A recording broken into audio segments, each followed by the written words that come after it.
beaming into your mind like a ray of cosmic revelation, smashing through the mainstream like a comet of prophecy. Lords and ladies, welcome to my show.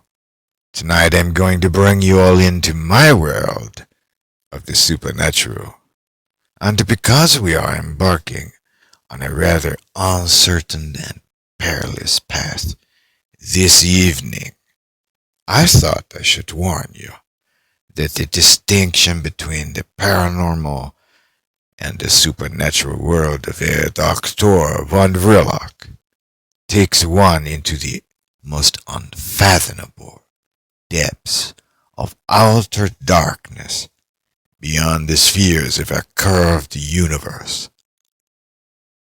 So without further ado, let us begin.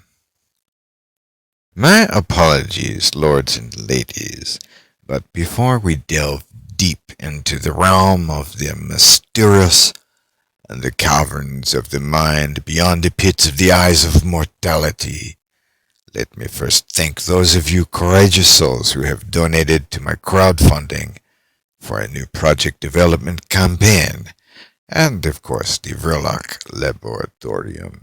Yes, well, I appreciate your support for my work, much more than idle words can speak. So allow for me to conjure up something special for you. And as it is, I already have. Just the other day, I gave our loyal following on Telegram a significant boost to their crypto crow coinage, and the radionic magic took only a couple of hours to see that 10% kickoff on this marvelous crow. As we like to say, fly the crow to Asgard. Yes, delicious, but we'll have more fun later. Now let us get on to the meat of the story tonight. What is the difference, if any, between the paranormal and the supernatural? Well, my dear Watson, the paranormal is anything in natural occurrence which has yet to be explained scientifically. That is to say, a paranormal researcher operates within the assumption that there is at length, beyond the shadow of a doubt, a scientific explanation for all manner of disturbing phenomena, such as the appearance of apparitions, electronic voice phenomena, unidentified flying objects, alien abduction, and things like shadow people and cryptids like Bigfoot, and the legendary Native American Sasquatch to the Tibetan Chinese Yeti. While some paranormal activities and phenomena have yet to be explained scientifically, the recorded data suggest that at length there is a scientific explanation for the phenomena and occurrences of the utterly strange. Now, as for supernatural. Supernatural is, in contrast to the paranormal, a pursuit of the powers from beyond, the curved spheres of our knowable reality. That is to say, that those of us who have either experienced the supernatural directly or believe in it, do so realize that humanity resides within a reality that is rather like a bubble, contained, and by extension beyond this barrier, which keeps us sanely intact, in a rather insanely vast vault of inner and outer darkness, is indeed the stuff of nightmare and dreadful dreamscapes, which of course would be perceived by our mere mortal minds as the most unfathomable and the most abominable absolute void of chaos. Yet I do have knowledge of such a state of existence beyond our curvature of space and our parameters of agreed upon assumptions about the nature of the universe. For me, the journey inward began with the realization that part of my soul was from another plane of existence, and not quite a parallel world, but rather an external beyondness, by which I came into the world with guardian shadows, the true outsiders, those great and powerful beings who make the average ghost and boogeyman look like a circus show or a Disney character. We are, all of us, in this bubble.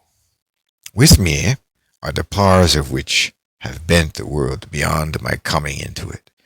Everywhere my childhood genie has marked his name upon industry, both financial and technical. The name of Swift, my beloved dust devil and Tornasilk, is indeed a financial system and a software for Apple OS, as well as a military missile, a satellite, and even right down to Earth as a trucking transportation venture.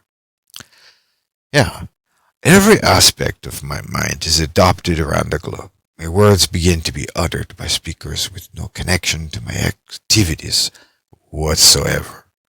I sometimes snicker when a serious conversation is begun with the following intro, ...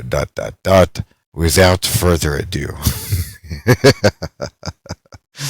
And my adoption of certain trends sparks a wildfire of global transformation that the old systems cannot conceive of, for they are the muggles and non-magical folks who cling to an anchor in the past, albeit some of the fools would like nothing more than to return to the dark ages or medieval times and have us working at 90-degree angles to fork over our labor for their aristocratic associates who present in the common tongue to the multitude an idealism of being freedom lovers.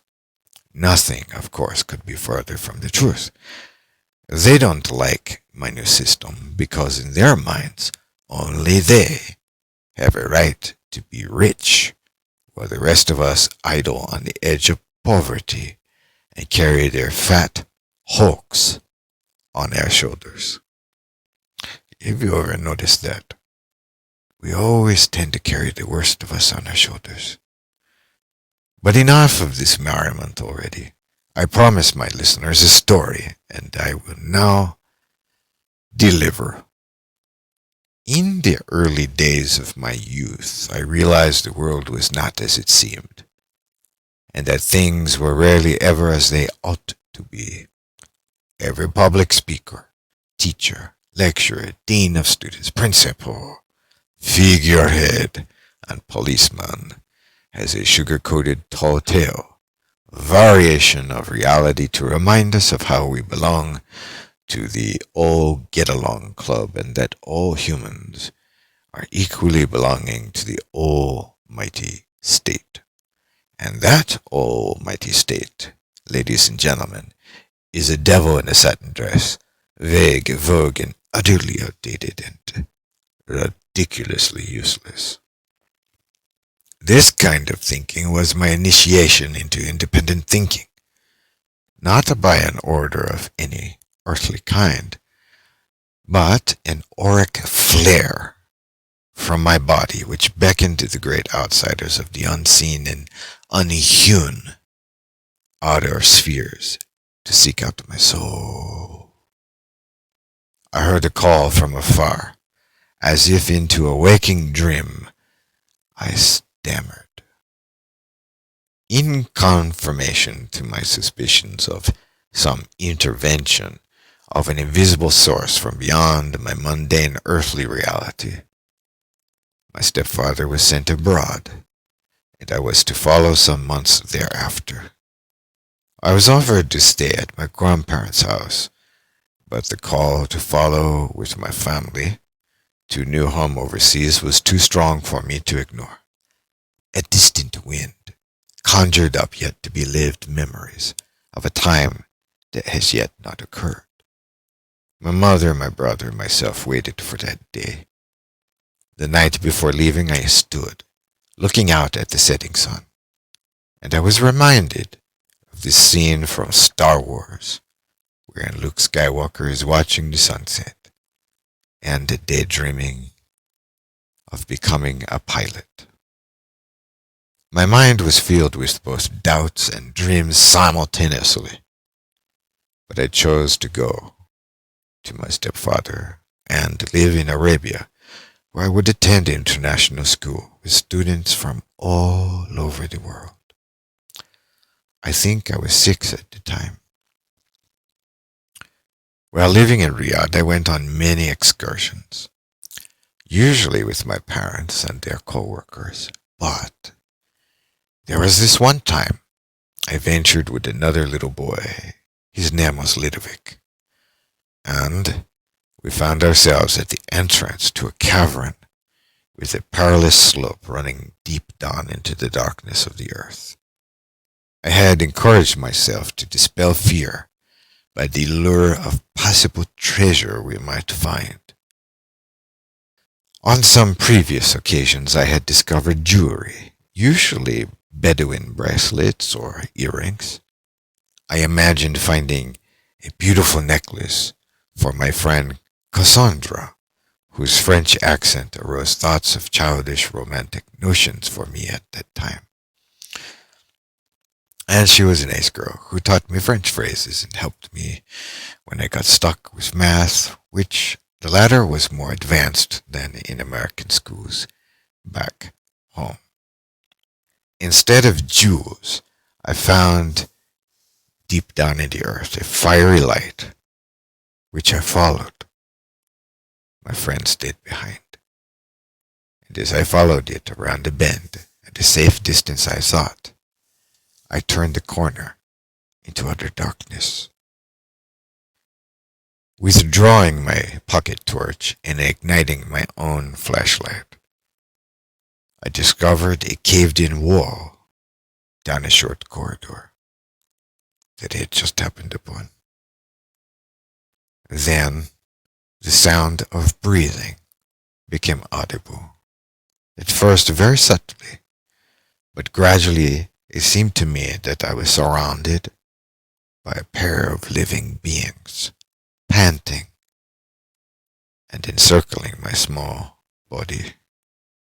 I stepped backwards and began my retreat, carefully, but I was followed by footsteps, a gust of wind that was very subtle, but undeniably a presence of something moving about me.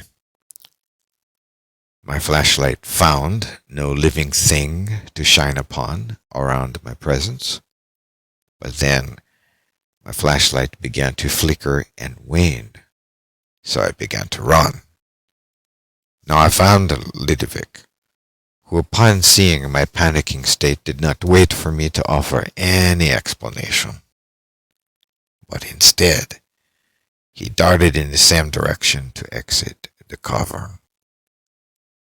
Ludovic leapt like a frog and cleared the sewer stream, but I fell into it, and I was almost carried away down another hole into a deeper darkness, but I made it out. Reaching the slope, far behind my friend, both of us scratching up our knees in a panic to be away from that accursed place, I dared to look back down into the darkness I had just left, perhaps lended some courage from the hot rays of the desert sun upon me. And what I saw were 2 separate pairs of eyes, or what appeared to be copper disc, which resembled eyes, perhaps like a wolf, bouncing around at the threshold between day and subterranean darkness. My life thereafter continued to grow in new experiences in the supernatural, though I did not again outright tread into the territory of such ghastly things. Still, my visitations continued, and my mind's eye also continued to burst into new perceptions of space and time, bumping into other minds on occasion, as if my senses had derailed from reality, from all that was what I remembered of normality. My life changed. I transformed.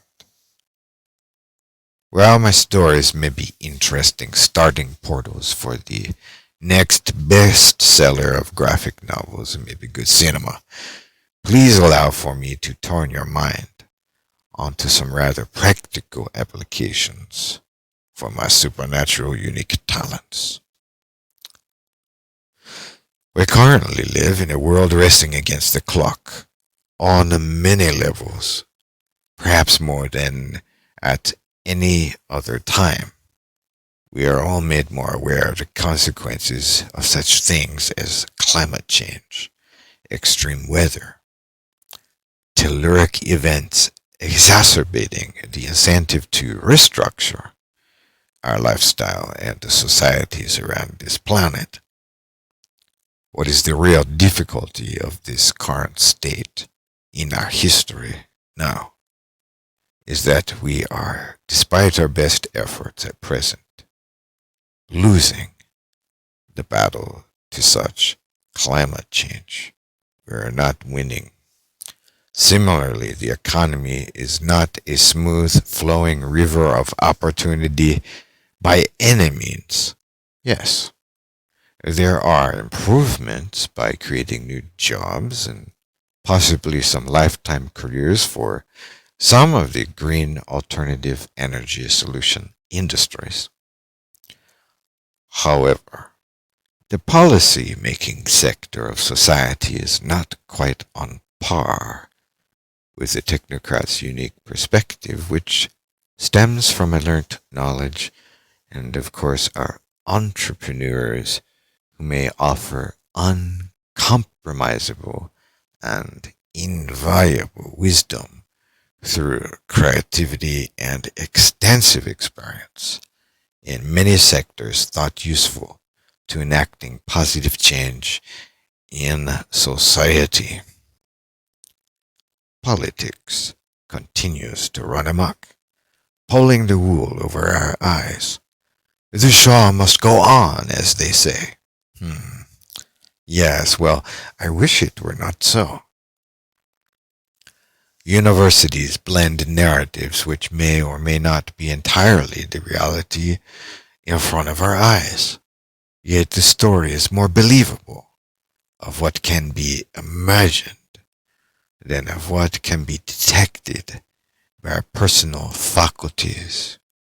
Thus, division and blame are inescapable consequences of a failure to be good listeners to seasoned technical real-world working professionals. I can think of many areas parallel to these sectors of society. However, the real point here is that sometimes we simply don't have time to meet the challenges. There are, however, and quite certainly some very good suggestions, such as I've heard about the bright spots, those tactics which have worked in the past, which should be revisited and implemented into action again, exponentially and amplified, such as social activism to bring attention to very crucial areas of dire need and modern challenges, as well as the challenges of economy and environment for future generations. But having said this, as a matter of course, there does come a time when miracles are begged for and to be wanting. And unfortunately, many people are afraid to ask for help.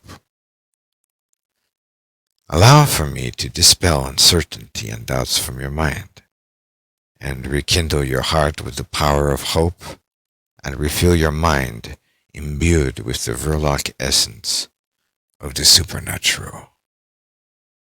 The supernatural is probably that area of potential science that will not be a true science for another 1,000 years. However, the ability of some individuals, such as myself, a handful of my colleagues, to tap into these untapped and greatly overlooked pools of energy from beyond ordinary means is an opportunity of a lifetime to the right investor and team player, ready to take a chance for securing an entire planet, saving jobs, healing the environment, making breakthroughs in technology in ways ordinarily inconceivable to modern science.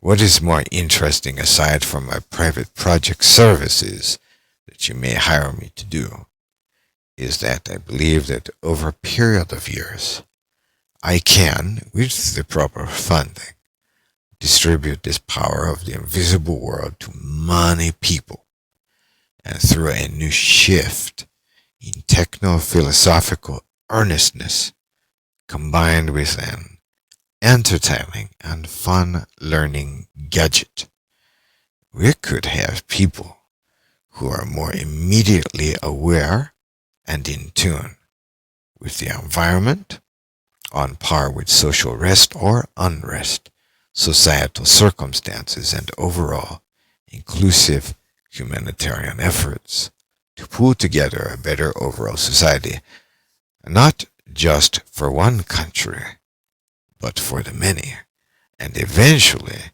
by extension of investing in this new tech gadget that I have in mind, we could cover the entire planet in a miracle-working apparatus that makes us more human than human. We would all be like the Green Lantern. Think about it for a time. In the meantime, know that I have some instruments which can help you personally. New batch of servitors is being made this month of April, and you may have your name added to the list of interested parties, or you may purchase one of my Miraculous Prayer Board instruments. I have a wide collection of psionics techno-mystical books in my shop, and if you are entirely new to what I am speaking of here, please read my simple ebook, Keep the Magick High, for only $4.99, and an instant download tonight. Why wait? You can have all the answers that you seek in an instant. That is the beauty of our technical and gradually all-inclusive world. Also, please pardon my taking a moment here to give some thanks to those whom I believe have made a positive and, let's face it, life-transforming impact in my life and the lives of other fortunate souls.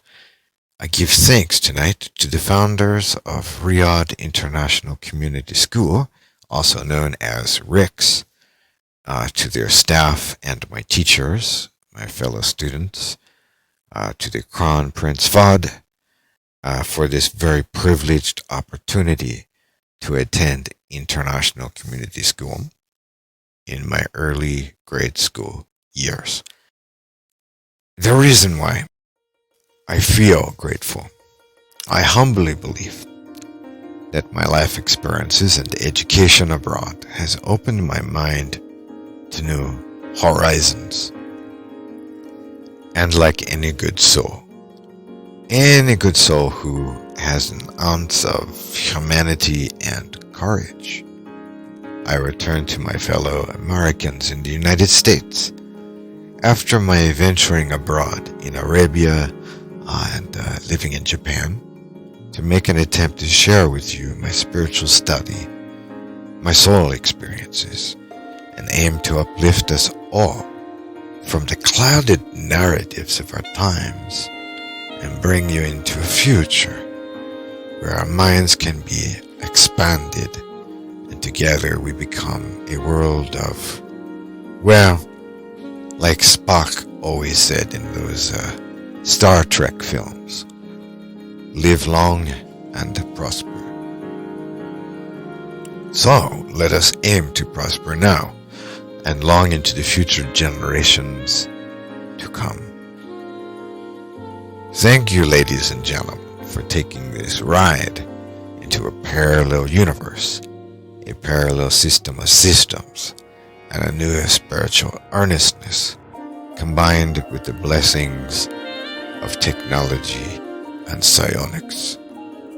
Thank you for joining me tonight on Planet Vrilock Psionics podcast, and until next time, as always, keep the magic high. This is Herr Doktor von Vrilock, signing out.